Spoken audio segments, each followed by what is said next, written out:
सत्संगानां वृषाणां छन्दसां वै मङ्गलानां च कर्तारौ वन्दे वाणीं विनायकौ जनकसुता जगज्जननी जानकी अतिशय प्रिय करुणा निधान की ताके जुगपद कमल मनावो जासु कृपा निर्मल मति पावो दीन दयाल विरद संभारी हरो नाथ मुम संकट भारी। बोल ओम भूर्भुवः स्वः तत्सवितुर्वरेण्यं भर्गो देवस्य धीमहि धियो यो न प्रचोदयात्। ओम भूर्भुवः स्वः तत्सवितुर्वरेण्यं भर्गो देवस्य धीमहि धियो यो न प्रचोदयात्। हम कहना के बाद हुई सर्वे भवन्तु सुखिनः सर्वे सन्तु निरामया सर्वे भद्राणि पश्यन्तु मा कश्चित् दुःखभाग् भवेत्। सर्वे भवन्तु सुखिनः सर्वे सन्तु निरामया सर्वे भद्राणि पश्यन्तु मा कश्चित् सत्संग प्रेमी सज्जन माताओं और बहनों एवं हंसते खिलखिलाते प्रिय बच्चों, आज मैं आप लोगों को महाकवि गोस्वामी तुलसीदास रचित सुंदर कांड के विषय में बताना चाहता हूँ। और मैं सभी पितृ परिवार के सभी लोगों से मेरी प्रार्थना है वो सूक्ष्म रूप से आएँ और स्थान ग्रहण करें और मेरी कथा को सुनें। तो लोग कहते हैं कि सुंदर कांड और क्या सुंदर कांड नहीं है क्या? ऐसा नहीं, क्योंकि महाकवि गोस्वामी तुलसीदास ने प्रत्येक कांड का नाम जो है बहुत ही सोच समझ के रखा है। तो सुंदर कांड जो है इसका नाम क्यों रखा गया? ये सुंदर, इसकी मुख्य घटना जो है सुंदरगिर पर्वत पर घटित हुई, इसलिए इसका नाम सुंदर कांड रखा गया। दूसरी बात, इसमें सुंदर शब्द कई बार आता है। तब देखी मुद्रिका मनोहर राम नाम अंकित यति सुंदर सत्सन विनय कुटिल सन प्रीति सजक सन सन सुंदर नीतिम सावधान मन कर पुन शंकर लागे कैन कथा अति सुंदर। तो सुंदर शब्द कई बार आया, अतः महाकवि गोस्वामी तुलसीदास इसका नाम सुंदर कांड। आगे तीसरी बात, राम कथा की अधिष्ठात्री देवी सीता के चरित्र का भी इसमें बड़ा सुंदर ढंग से उद्घाटन किया गया है। उन्होंने अपने सतीत्व पति धर्म के आधार पर रावण जब आता है और उनसे ये कहता है कि एक बार मेरी उद्देश्य उठा करके देख लूँ तो सारी जितनी पटरानियाँ हैं यदि मैं रानी बना दूँ। बड़ा सुंदर उत्तर देती हूँ सीता, अरे रावण तू जानता नहीं, मैं तपोभूमि भारत की बेटी हूँ और भारत की बेटी और नारियों में वो शक्ति है जो रणांगण में जाकर के शत्रु के छक्के छुड़ा दे। और बड़ा सुंदर कहा है राधे श्याम जी ने, यदि मेरी कृपा चाहता था तो वहीं धनुष तोड़ा होता, यदि मेरी कृपा चाहता था तो वहीं धनुष तोड़ा होता, बल था तो बलभूमि में ही मुझसे नाता जोड़ा होता, बल था तो बलभूमि में ही मुझसे नाता जोड़ा होता। रावण योद्धा नहीं चोर है तू, रावण योद्धा नहीं चोर है तू, मैं तुझको धिक्कारती हूँ तेरी सोने की लंका में नफरत की ठोकर। इस तरह सीता के चरित्र का जो है भी इस उद्घाटन बड़े सुंदर ढंग से किया गया। चौथी बात, इसमें बाल ब्रह्मचारी अखंड ब्रह्मचारी हनुमान के चरित्र का भी संपूर्ण वर्णन है।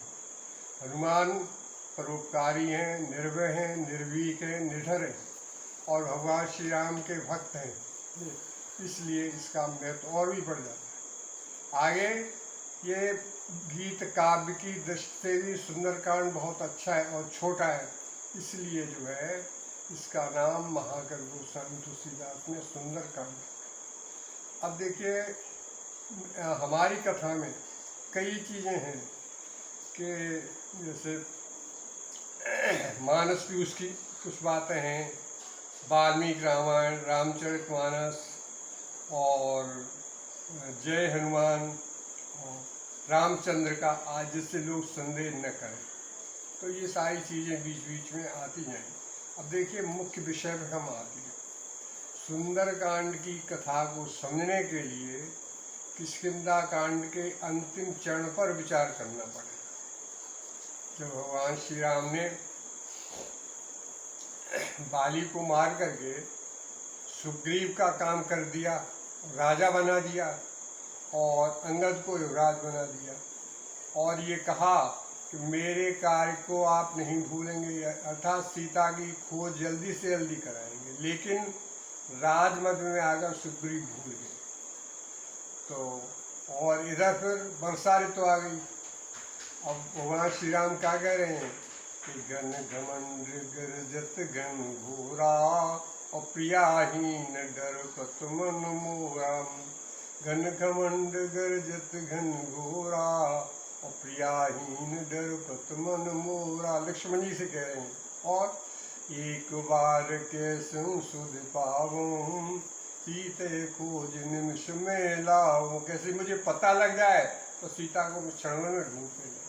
और आगे दीपर रूप में और कहा उन्होंने कि बरसागत निर्मल ऋतु आई और सुदिन तात, लक्ष्मण से कह रहे हैं बरसागत निर्मल ऋतु आई सुदिन तात सीता की पाई।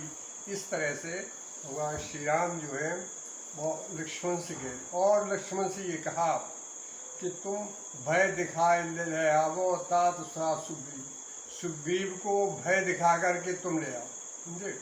तो लक्ष्मण चूंकि शेषनाग के अवतार थे में क्रोध आ गया, धनुष चढ़ाए कहा तब जारी करो पुरुषार्थ और व्याकुल नगर देख तब आयो बाल कुमार। उनका सारे तेज नगर को जला करके भस्म कर दूंगा। तो सुग्रीव, तारा, अंगद सभी लोग भगवान श्री राम के पास राम से प्रार्थना करी, हमें क्षमा करो प्रभु। तो भगवान श्री राम ने कहा ठीक है, तो मेरी बात सुन लीजिए। राम काज कछु मोर निहोरा और बानर जूथ जाओ चोरा। राम काज कछु मोर निहोरा बानर जूथ जाओ चोरा। जनक सुता को खोजो जाई मास दिवस में आवो। राज्योचित आज्ञा दी, 1 महीने में खोज के नहीं लौटे तो अपने को जीवित मन समझो। आगे भगवान श्री राम ने हनुमान जी से सबसे बाद में कहा पाछे पवन तने सिरुनावा और जान काज प्रभु निकट बुलावम। पाछे पवन तने सिरुनावा और जान काज प्रभु निकट बुलावा। परसा शीश सरोरो पानी कर्मोद्र का दीन जन जानी। परसा शीश सरोरो पानी कर्मोद्र का दीन जन जानी। हनुमान जी को सबसे बाद में और अंगूठी दे। अब यह निश्चय हो गया कि सीता का पता लगाने हनुमान ही जाएंगे, ये बिल्कुल ही डिसाइडेड हो गया। अब देखिए प्रश्न ये उठता है कि अंगूठी तो सीता जी के पास थी, तो हनुमान इनके पास कैसे आ गई? भगवान श्री राम ने जो है इनके पास कैसे आ गई? अब इसके लिए जो है अयोध्या कांड के केवट प्रसंग पे जाना पड़ेगा। समझे? तो भगवान श्री राम ने जब केवट ने पार कर दिया, केवट उतर दंडवत कीना प्रभु सकुच कछुए नहीं दीनम। केवट उतर दंडवत कीना प्रभु सकुच कछुए नहीं दीनम। तो सीता जी ने क्या किया कि पिए की सिर जानन हारी मन मुदरी मन मुदित उतारी। अपनी अंगूठी उतार कर दे दी। तो भगवान श्री राम तो कुछ था ही नहीं। तो भगवान श्री राम ने कहा कहू कृपाल लेऊ उतराई और केवट चरण गयू कुलाई। उसने कहा मैं गरीब जरूर हूँ लेकिन मैं माता जी के गहनों को नहीं लूँगा। अब देखिए पिए ही किसी बात कैसे आ गई? इसके लिए भी जो है बाल कांड में सीता की विदाई के समय जाना पड़ेगा। जब विदाई हो रही है तो उनकी माता सुनैना ने उन्हें समझाया। क्या कहा कि सासु ससुर गुरु सेवा करियो और पति रुख लखियायु अनुसरियो। सासु ससुर गुरु सेवा करियो पति रुख लखियायु अनुसरियो। सास ससुर की तो सेवा करना और पति के रुख को देख करके उन्हें कहना न पड़े। भगवान श्री राम बड़े संकोची हैं, तो सीता जी ने उसी बात को ध्यान रखा। तो माता सुनैना की बात की बुनियाद इसलिए कि जो जिस पत्नी का सच्चा प्रेम होता है वही पति के हृदय की बात को जानती है।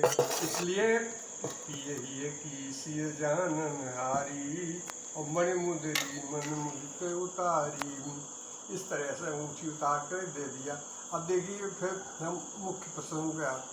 देखिए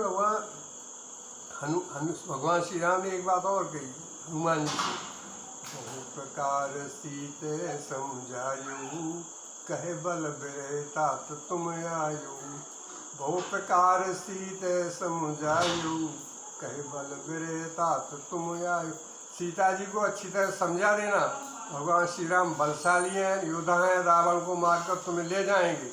लेकिन एक बात और कही कि कहे बल बिरे, तो हाथ जोड़ के खड़े हुए हनुमान जी कि प्रभु जी बताओ एक पुत्र पिता के विरह की बात माता से कैसे कहे। तो भगवान श्री राम यहाँ पर पकड़ गए, हनुमान के पकड़ गए और उन्होंने कहा चिंता मत करो, मैं सूक्ष्म रूप से चलूँगा और समय आने पर मैं ही बोलूँ। इस तरह से जब समय आएगा तो फिर वो आगे बताएंगे। अब देखिए सारी वन सेना जो है सीता की खोज में चल रही है। ढूंढते ढूंढते उन्हें जो है संपाति मिला, तो उसने कहा कि मैं देखो तुम नाही गीधे दृष्टि अपार बूढ़ भयो नृत्य कर तो कछुक सहाय तुम्हार। अरे मैं देख रहा, बताते हैं गीधराज की अब तो सारी प्रजातियाँ नष्ट हो गई, 100 कोस तक का दिखाई देता है। वो लंकापुरी में है, अशोक वाटिका में। अब है कोई बलशाली योद्धा जो उसका एग्जैक्ट पता लगा ले कि कहाँ पर हैं, समझे। तो सारे जितने लोग थे सारे सर नीचे झुका करके बैठे, कोई नहीं बोला। बहुत देर हो गई। जब काफ़ी देर हो गई तो जामवंत बोले पति सुनु हनुमाना बलवानम। केहूरीच पति सुनु हनुमाना काचुक साधिरयु बलवानम। पवन तनय बल पवन समाना बल विवेक विज्ञान निधान। अब नहीं उठे, कठिन सुकाम कठिन सुकाज नहीं जो नहीं होए तात तुम पाए। कौन सा कार्य ऐसा जो नहीं हो सकता आप है। और अब राम काज लगे तब अवतारा सुनते उभय पर्वतार का। जो ने कहा पर्वताकार हो गए। अब क्या बोले सुनो, राजस्थानी बड़ा सुंदर लिखा है। हे जाओवंत क्या कहते हो जाकर बादल पर गरजूं। हे जाओवंत क्या कहते हो जाकर बादल पर गरजूं। पहले मारूं लंकेश्वर को या लंका लुटी कर दूं। इस खारे समुद्र की धारा को नहाऊं अथवा सूख जाऊं, या जिस गिर पर लंकापुर है उस गिर त्रिकूट को ही उठा लाऊं। जी ये कहा हनुमान जी। जो जामवंत ने कही ना, इतना करो तात तुम जाई और सीते देखी कहो सुध आई। इतना करो तात तुम जाई सीते देखी कहो। इतना करो आप कि सीता जी को देख करके बस समाचार बता दीजिए, बस इतना। अब यहाँ अब इसके बाद जो है सुंदरकांड की कथा प्रारंभ होती है।